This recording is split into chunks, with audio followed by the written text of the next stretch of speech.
On July 12, 2022, I spoke with Silica Gel, Laura, Lauren, Jasper, and Joel. Silica Gel is an experimental, folk-inspired project that incorporates influences of medieval manuscripts, opera, and handmade instruments. Silica Gel is participating in this year's Hexennacht Festival, Nothingness, Pure Consciousness. When we spoke, Silica Gel had just returned from their tour across Eastern America and had just released their most recent album, Wooden Shoe. Hey, I'm Lauren. I'm in Silica Gel and I'm a vocalist. I sing in the group and play other random stuff. And I'm Jasper. I play bass and also some harp and flute here and there.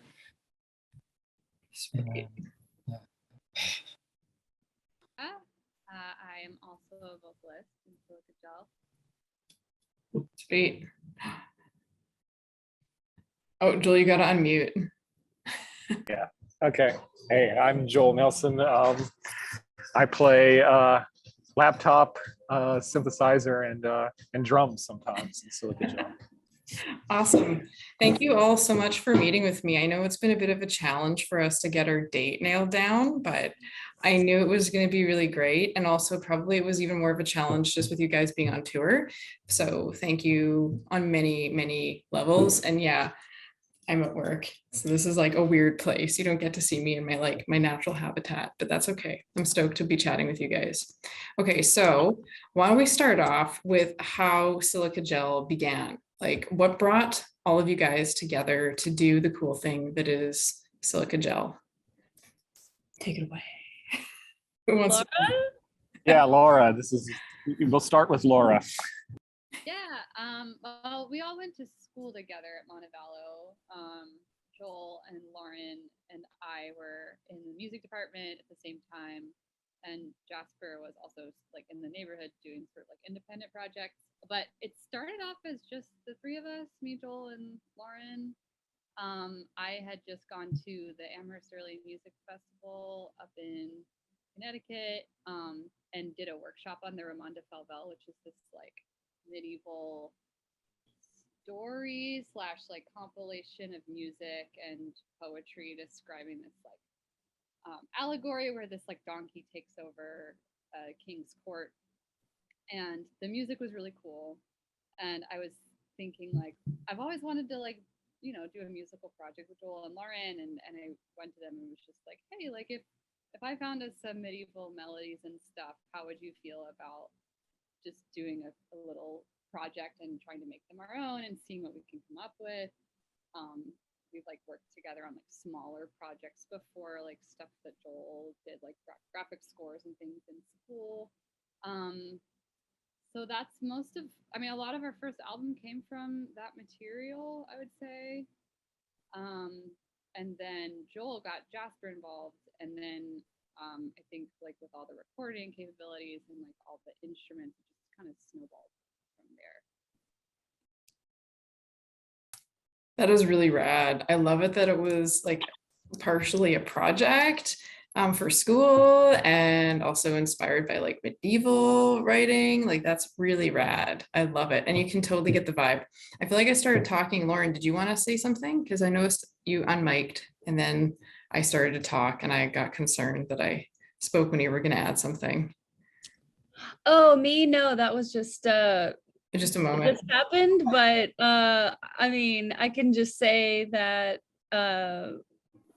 it's been awesome. And oh well, I guess I can add that we met in college. Me and Joel and Laura were all in the music department in college. So and then I also met Jasper in the same college. So yeah, that's all. That's rad. Awesome. It's super cool. There's a lot that I like about what you guys do. Okay. Yeah.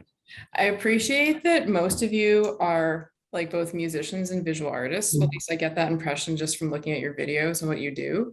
But I've not been lucky enough to see you guys do your thing in person. I know that you were just on a tour, which was really rad. Hopefully this changes and we can like fandangle you guys coming to Victoria and like checking out the island and going to Vancouver or something. That'd be rad. But would you like to share how, you know, your artistic eye and artistic experience in music, being a you know, studied musician and whatnot, impacts your stage presence and how you do it? Is there like a performance art element? Are those features tied into it? I don't know. Enlighten me. Well, I think Jasper can answer the video work because I feel like he has the most experience in that. But I mean, really, I think that our stage presence is just that we're really close friends, like we've already said a couple times. Like we've just been working together for so long. I mean, even the whole way the thing formed, the whole band formed. I don't know. I was moving things to get better internet. I don't know if Laura said this, but I mean, I feel like we just got together one day and was like, I've been in Oakland, California, and Laura's been in Boston. We're like, we just wanted to smash these things together and see what happens. So it just comes from like being friends and just trying things out, and then this stuff happens. But the visual element, I'll leave to Jasper. So. Well, for the video pieces that I sent to you, I guess those were filmed sort of piecemeal. The Mayday video, we've had to work remotely because we live in different places. So I think that kind of ties into some of the electronic elements of the music, but also the videos as well have this fractured, broken quality to some of it, from being like information coming from different places and then like colliding. But I work in video and music kind of equally. I go back and forth between doing visual art and playing music. So I've made music videos for other people, several other groups, but then also worked on videos for us. And so it just feels like a really natural thing to like adapt our music into something visual for me, working in film. But then the costume element totally comes from like Lauren and Laura.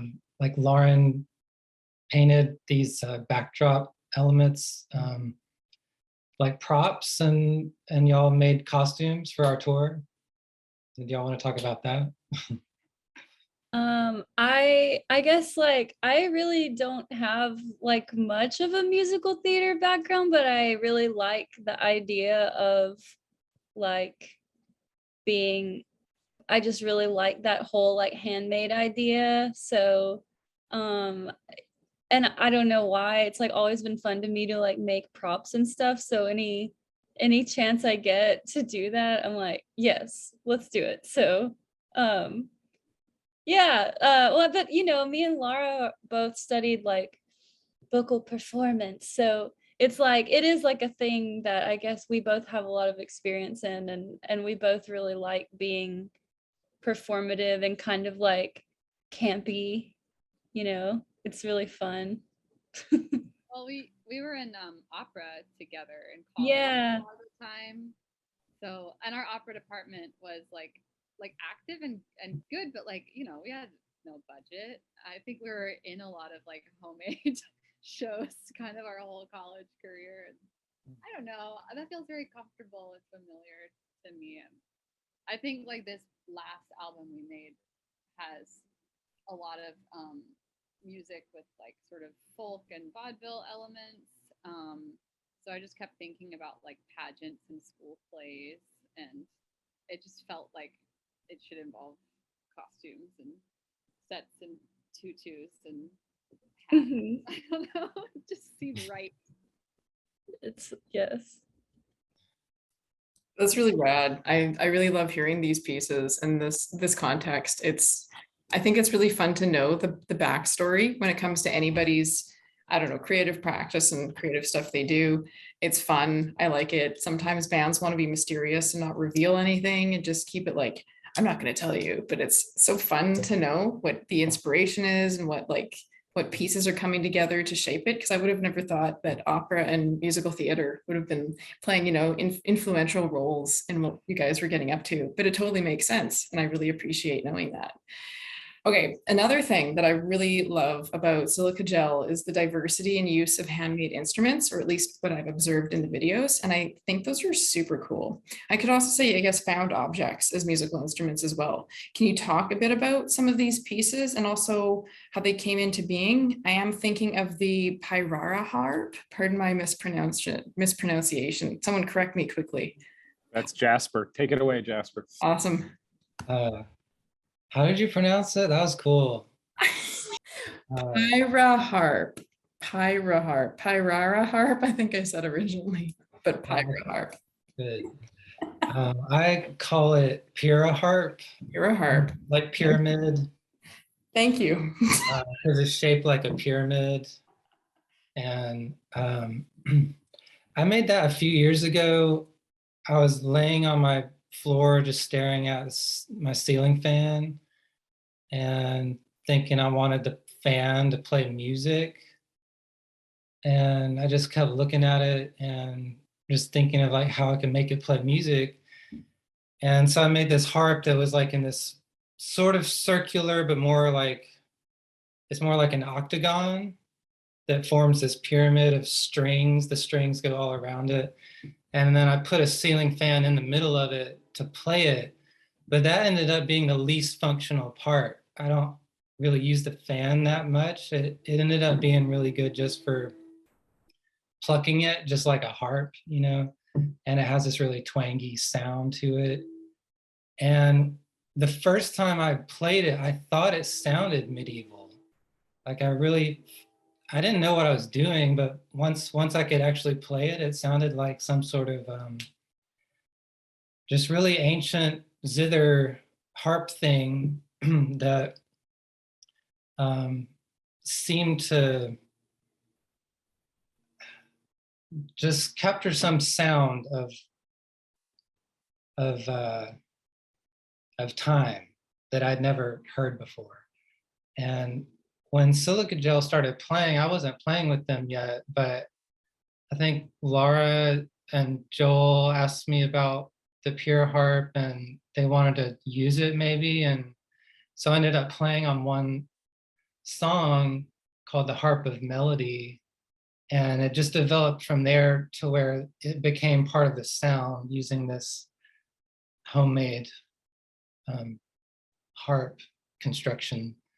And I've also made a few other things that, like some wood blocks that we used in the Maker Music Festival video. And I've made a couple other little harps, but the pure harp is the main one that we've used. And then maybe Joel can talk some about the homemade instruments too, because I know he's interested in that, and he made this glass instrument that we used for one of the videos that you might have saw. Yeah, so yeah, for the Maker Music Festival, that's what kind of prompted us to like make instruments like this. And I don't know, I mean, I like the idea of making music with just trash and garbage and things like that. And glass just seems like a more obvious thing, because you can vibrate. It vibrates very easily. It's malleable kind of thing. So I found out that there's these things called transducers, and you can stick them to objects, to surfaces and things like that, and you can send vibrations through them. So I thought it'd be cool to amplify glass basically with electronic sounds, and you can stimulate a glass and it'll make weird timbres and things like that. So we decided to make a song out of that. But that's something I got super inspired by. Like it's when the genre is called lowercase music, just being able to use random objects as a means of making music and sound. So yeah, so we kind of infused that into Silica Gel. And I feel like there's another string instrument that was made that we bowed, I can't think of at the moment. The Turner gave you. Was that a homemade? Yeah, was that a homemade instrument? That was just What was that thing? I don't remember what it was. Okay. It's from India. Oh, okay. Yeah. The glass thing you were talking about, so that ended up being used in this song called Prisms of Knowing, which is on Spotify right now. I mean, I don't know if you've heard any of the new album yet or not, but anyway, that the glass is in that song, which is kind of like a conceptual cool thing because it's like glass is a prism and you're hearing the glass. And but also for the tour, Lauren made a bunch of jangle wands. And so that's like a thing. That's another homemade element that we like bring with us when we have gone places, is like homemade like jangle wands. And the whole homemade folk thing is like at the root of everything, I think. It's just trying to make it unique, a unique sound with things that you have to kind of put together yourself. Yeah, I mean that's funny. It's even inspiring what we're doing next. Just after this tour, just meeting these people that are like making, like there's a guy, Molasses Industries. We met this guy in like Richmond, Virginia, and he's making these synthesizers that you crank, and you don't have to use. It's just homemade power. You don't have to plug it into the wall. Yeah, like a wheel, like a hurdy-gurdy.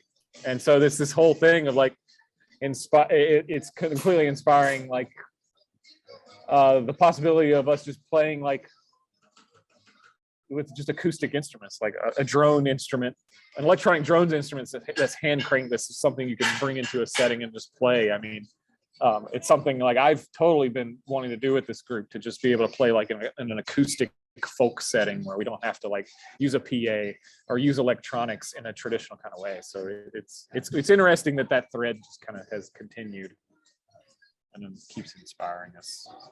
I really love so much that just came out of that. The synthesizers that are operated with a crank, you're gonna have to send me that link. That sounds just spectacular. And even the idea of like alternative folk instruments because they're handmade. But I have to just full stop. What the fuck is a jangle wand? Can someone please explain that to me? Because that's just such a good name. And I wish we had an image to go with that right now. Oh, I have one. Hold Yeah, on. you have one, Laura? Well, here's one like loose example of a jangle wand that I made a long time ago that I just kept on my door because I like when the door closes and it like but it's made from just like sticks that I find. And I mean, it was Jasper's idea because he used to do it with his old band, them natives. Didn't you like make them before? Yeah. And then we did this this little farmers market. Yeah. And then he was like, hey, do you want to join me in this farmers market and like make some jangle ones? And then it just turns out I was like, this is really, really fun to do. I really enjoy, like, so you just take wire and wrap different bells and then like, well, I got fabric. Some of them are more elaborate, but yeah, we really should have like an online store or something. Workshop. The Silica Gel Jangle Wand workshop. A workshop, yeah, that would be great. I'm so glad I asked. And you should have an online store that sells jangle wands. And you should immediately copyright that name, like ASAP. I love it. Oh, I'm so glad I asked. I really love the approach you're taking.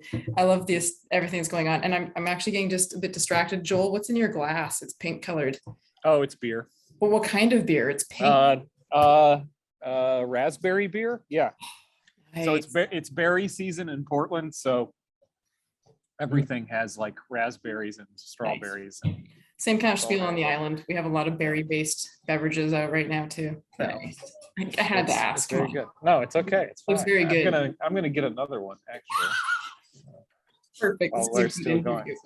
I really wish I could be doing that right now, but as you know, It's nice. It's covert. I just had to teach high schoolers teach them guitar for 2 hours. So It's time. It's time for yeah, theory it review. is. Okay. You guys are great. Okay. Silica gel is inherently experimental, but there are very delicate and nuanced nods to esoteric philosophies and paganism, at least in my opinion. How do these pieces meet and create the sonic experiences that you guys do create? Well, I feel like we've been really inspired by like the concept of May Day, like the holiday, May 1st. And Jasper does a festival every year on May Day, that in his yard, which is beautiful. And I think I don't know, I think we seem to always gravitate toward that kind of pagan imagery, and also just kind of the fact that there's certain like ritual. I feel like I don't know what I'm talking about, but there's that idea of like the ritual that like can be kind of like creepy and like sort of theatrical in a way.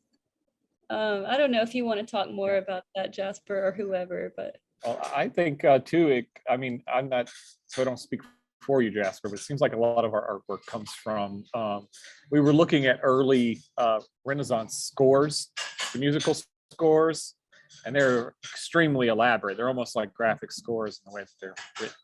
And also it seems like we're constantly inspired by like the Pennsylvania Dutch artwork that they would draw in the barns, circular drawings. So I don't know if this it's like that fine line of like paganism, but like Christianity still has a hand in it for some reason. They didn't destroy and get rid of it for whatever reason. Just like the Green Man, as an aside, I'm just realizing that, like, why didn't the Christians destroy the Green Man? Why is that imagery everywhere? I don't know. It's a mystery, but that seems like that's kind of like what was story, the Green Man. I think so. I assume so. He's like a green guy that comes and like brings about spring. So I mean, he's not actually, you know, I don't think Jesus would like him too much, you know. But maybe so. I don't know. But it seems like we kind of like blend that a little bit. It's very comes from it's pagan. It comes from nature. It feels like it's very natural kind of thing. But it also feels like, you know, you talk about the May 1st thing. It seems like we I don't know if we do this on purpose or not. I mean, I certainly push for it. It does touch on the topic of, you know, being a part of, you know, dealing with being a part of a capitalist society and dealing with like social issues like that, just the strain of that on people's minds, hearts, and souls. Yeah. But I'll leave the rest to Jasper. Well, I was thinking that with like the May Day theme too has that like working class socialist sort of like layer as well to it, that May Day is like a workers' celebration day, but it also has the other layer of like the beginning of spring. And I myself don't really see like overt pagan like references in anything. It's more of like a rustic folk vibe that all stems from the handmade kind of nature of the instruments and the music, and using things that people don't use a lot in the type of music that we make. Like with experimental bands, you don't see people using flutes and recorders usually, so that has a like a folksy element to it. But it sort of gets blurry with trying to define it as something philosophical, because there's threads of things that we're interested in.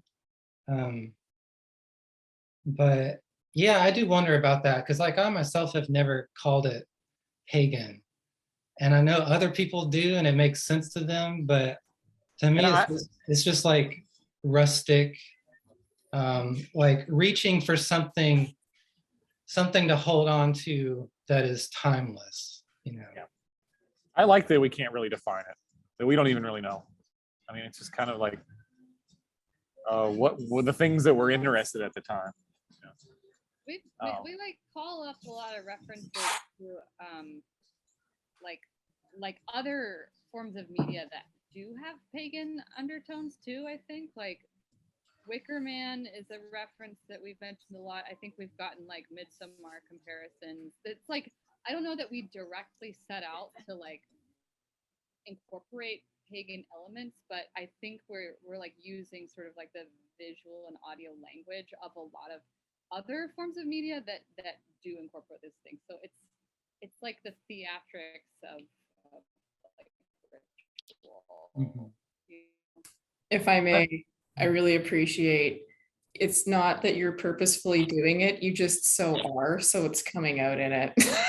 It might not even be an intent or anything. It just happens to be that you're kicking off the vibe because you are the vibe. But yeah, I respect that there's definitely not, that's not the intention, but I think it's fascinating that that is a thing that does come up where people are saying, oh, I'm picking up this thing. We didn't intend to do that. We just were doing our thing. I love that. Sorry, Lauren, you were going to say something and I just like blurted out stuff. Okay, sweet. That is, I think that's even cooler answer than I could possibly expect or anticipate. There was another little thing I wanted to spiral off on, but I'm thinking that that might be not necessary because it will come to me in a second. I'm thinking it's been fun chatting about all of these details and just like picking your brains about what you're doing, which can also be tedious as being creators and artists. So why don't we talk about tour? Because tour is always funny. And I don't know, you guys just came off of it, correct me on the dates. And also, was this like the first tour post-COVID or like, I don't know. Oh, it was. Oh, okay. Tour stories commence now in 5, 4, 3, 2, 1. Start, fire it off. I don't know. Where should we start? What, I mean, I want to talk about the slime bag. That's my. Oh, okay. We can start with. I feel like we were trying to figure out how to keep our groceries like fresh during tour. So we had one bag that was like dry goods, like, you know, granola bars and like, I don't remember what else was in there, like apples, whatever, bread. And then there was another bag that had like cheese. It was insulated. It was an insulated bag, but I mean, like sometimes you're on the road for a long period of time. You're not like having access to a refrigerator or whatever. So that was like cheese and like cured meats and stuff. And just saying, I have no stake in this at all because I'm a vegetarian, but I do think that I don't know if it was the best idea to like have the meat in the bag that wasn't refrigerated for like. It was fine. I don't know. I'm saying that I was glad I had an excuse to not participate because by like a couple days in, it was looking a little bit slimy. It's easy to criticize the slime bag when you're not having to pull from the trot, you know. We called the bag the slime bag. That was the bag with the cold stuff. And then the other bag was the dry bag. So we would say we were like robbing the slime bag or robbing the dry bag when it was snack time, to specify which one we needed at the time. Hand me the slime bag. I'm having a hankering for some cheese. Ooh. Exactly. No one got sick, for the record. So what do I know? Yeah. Oh, that's a good one. Oh, we made oatmeal by the sea. That's true. That's a good one. That's a good tour story. Oatmeal by the sea. I love it. I was stoked because I brought my camp stove just in case, and we got to use it. It came in handy, so I was very happy. Oatmeal by the sea. That is adorable. I think that's the best part about when things get warmer out. You can do things like that. But I guess it wouldn't matter. You do it anyways because that sounds good. Oatmeal by the sea. Nice. So it doesn't sound like you had any drunk people come up and like vomit on you by accident because they were so excited.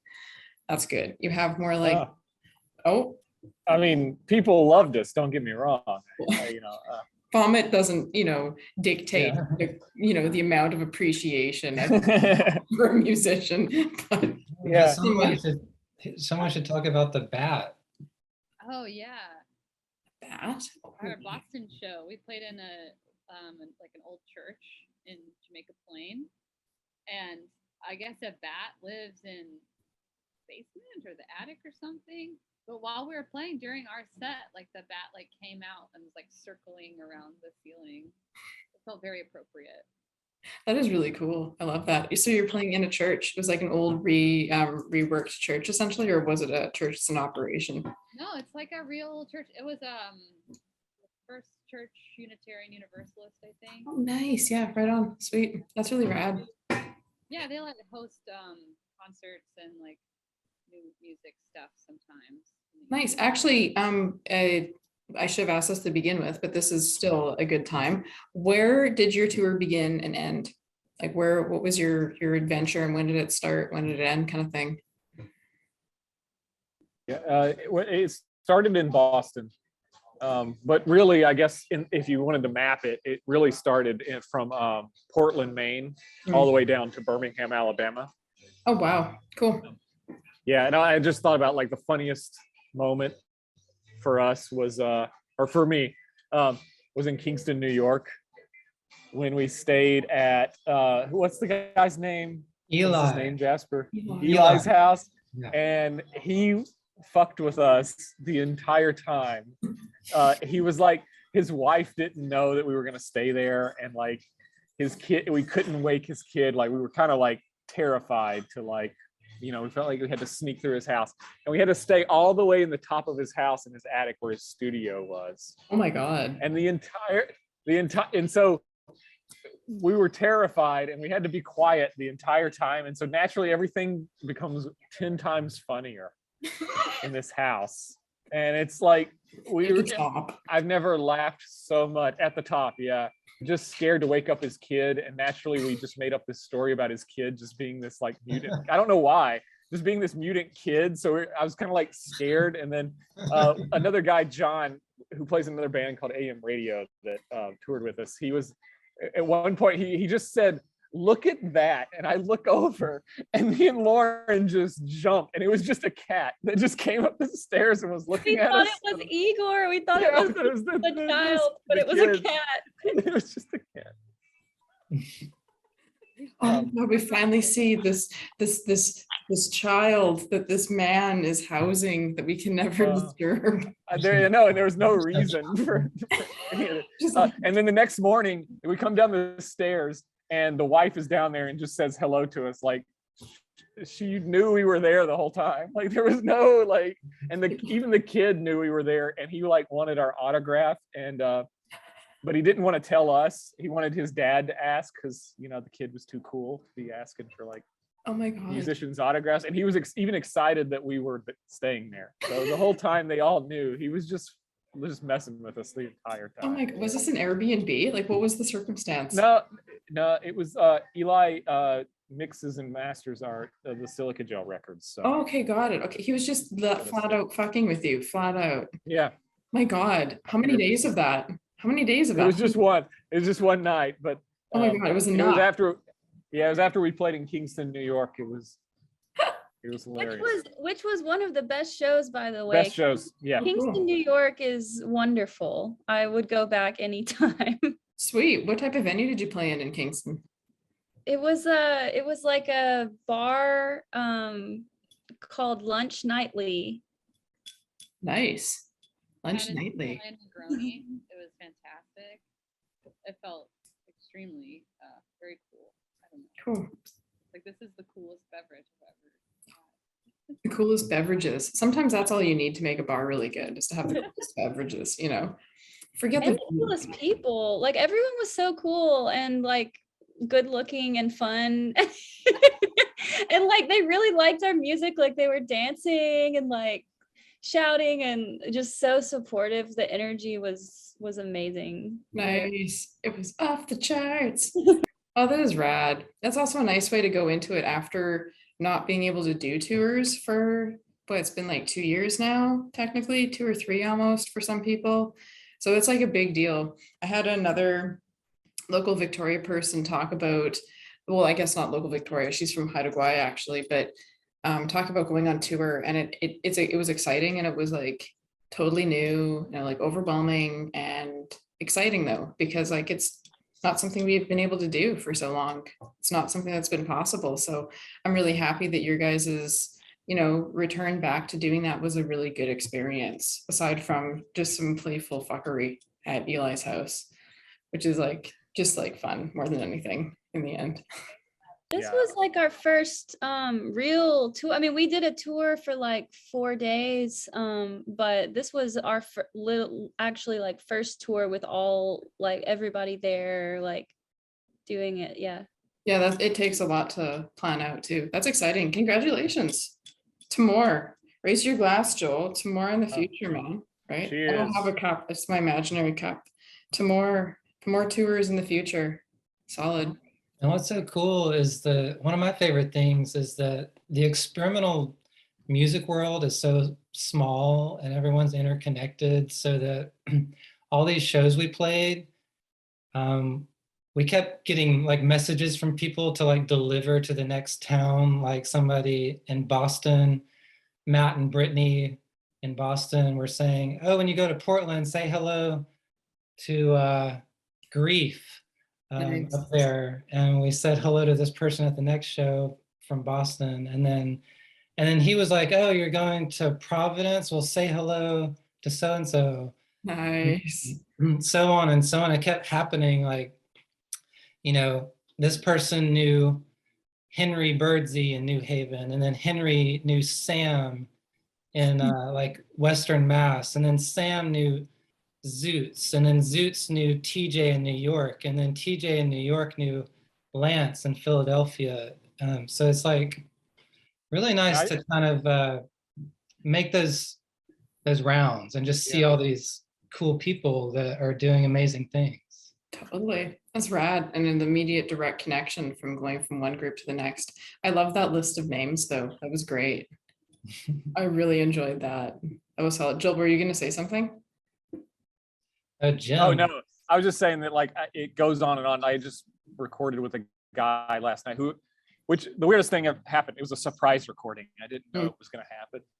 He was like, hey, I want to meet. And then I was in this recording studio last night, but he knew all these people. Like he knew Zoots. He's like this guy from St. Louis. His name's Kevin. And he like knows all these people.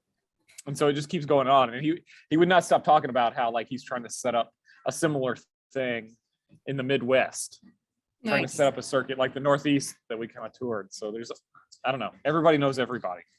Small community, small network. I think it happens out in Victoria that way too, though we have more pockets. We have like niche pockets. And so then there's like the noise crew.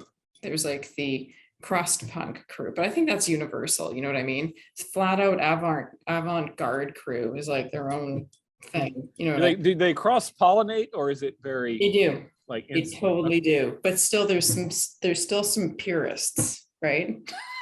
They're like, that's it. I'm crust and that's it, or I'm grindcore, that's it. But then there's some overlap, right? You know what I mean? So that seems too much work to be a purist. My God. Right? Right?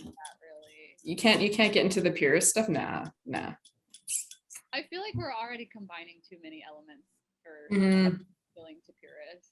Like I have a bunch of, I'm still primarily an early musician, like in my day-to-day life, and I definitely have some friends that like this is too strange for them. It's like, why would you take a perfectly good piece of medieval polyphony and nerd?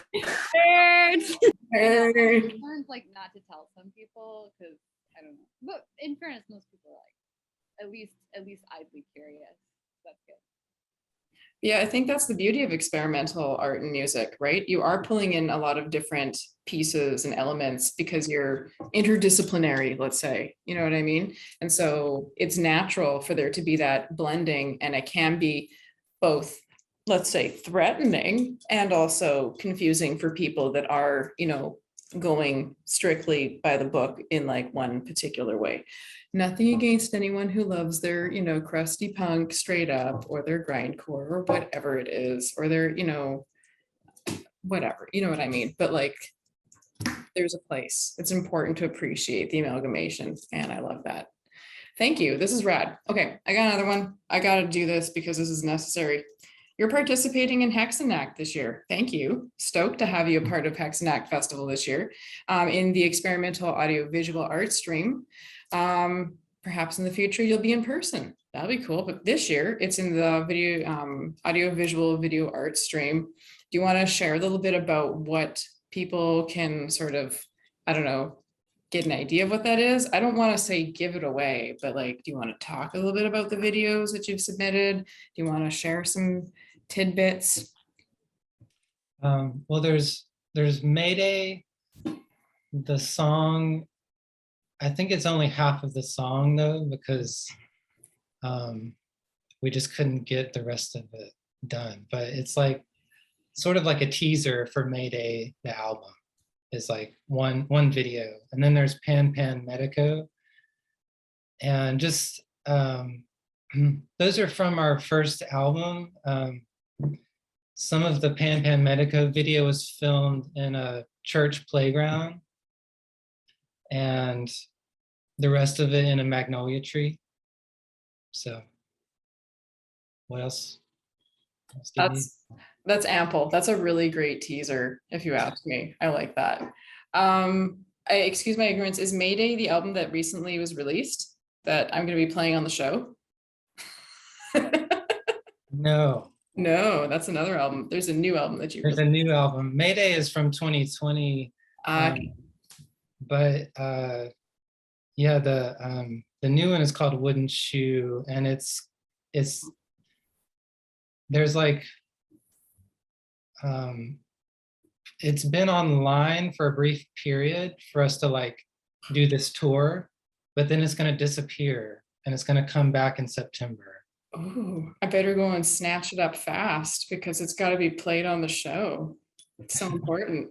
Okay, this is cool. Thank you for that. And it kind of came back to me. Yeah, traditionally Hexennacht, the festival, would normally be on April 30th. So it's like a nice pairing or a nice marriage to your guys' Mayday themes, because actually those two festivals are kind of like intermingled, kind of connected. It's, well, Purgisnacht or Hexennacht or Witches' Night, and it's the precursor to Mayday. Obviously Mayday has the political connotations now, but in Eastern and Northern European practices, those two days are kind of intrinsically linked because of, you know, spring, right? You got to have a pre-party before spring, man. And it's got to go into the wee hours with bonfires and witches riding broomsticks. But we're busy on the board and we've relocated Hexennacht for our purposes to July. Not appropriate, but works great for administration. Anyway, very delighted to have you guys a part of Hexennacht this year. Hopefully next year too in person. This has been rad chatting with you guys. It's been like a major highlight to my day. Major highlight. It's been really fun. Final thoughts? Any more things you want to add? Social media links, just like a random thing that came to you that you wanted to share? Now's the time. Yeah, go look us up on sweetwreath.com. There's right. a bunch of other stuff there too. We're gonna have to have a follow-up interview just to talk about Sweet Wreath. But Yeah, that's a whole nother one. that's a whole other world. Yeah. Bandcamp page. Bandcamp. Have an Instagram at Silica Gel Speaks. Yeah. What else? Yeah, look out for Wooden Shoe. Which has weird political connotations too, which I didn't know about. Like that people wore wooden shoes based on their class, like what they did in their job. Did you know that? I didn't know that. Didn't know That's the that. thing. It's another wild thing to know. We just can't escape it, you know. Politics are everywhere. There's no way to escape. I can go hide in a cave and I'm sure there'll be politic there too. Absolutely. No You way. have a society in that cave. I guess. That's the problem. There'll be a society in the cave and I'm not looking off the grid anymore. There's a society right there. You can't escape. Society. Make it stop. It just never stops. This has been a blast. Thank you. Thanks for having us. Yeah, Thank thanks for having you. You're awesome. us. Oh, heart bubble. Thank you. Yeah. Oh my God. And hopefully we'll get to visit Canada. I mean, my God, Of it's course. been a dream. Thank you, Laura, Lauren, Jasper, and Joel for chatting with me, sharing your creative insights, tour stories, and all-around good company. I look forward to seeing your videos in the Hexennacht Experimental Audio Visual video art stream on July 22nd.